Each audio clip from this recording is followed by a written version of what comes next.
হ্যাঁ এটা তো পিকআপের লোক লাগে একটা সর্দার কেনে লাগে। ঠিক আছে, তো সর্দার ছাড়া কোনো কিছু কাম হয়? আর তো তুই ওদিকটা তো ঢোকা এটা পালা রে। আরে আমি একটা ভিডিও করতে চাচ্ছি, তোমরা কি কেউ আমাকে ভিডিও করে দিবা? দিব তো তোমরা এখন একটু ভিডিও করে দাও, আমি একটু ধান কাটি।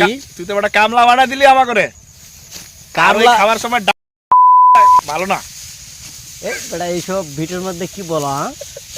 এই যে আমি একটা দর্শকদেরকে একটা দেখাতে চাচ্ছি যে আমি ধান কাটতেছি, একজন কন্টেন্ট ক্রিয়েটর। মজা না এই যে হাত গেছে গা।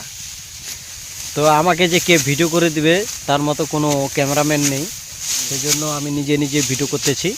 তো সেটা মাইন্ডে নেবেন না, আসলে ভিডিও জগতের একজন ক্যামেরাম্যান না হলে কাজ করে না, এইসব ভিডিও করার সুবিধা হয় না এবং অভিনয়ও ভালো হয় না। ডাইল দিয়া ভাত খেলে কামলা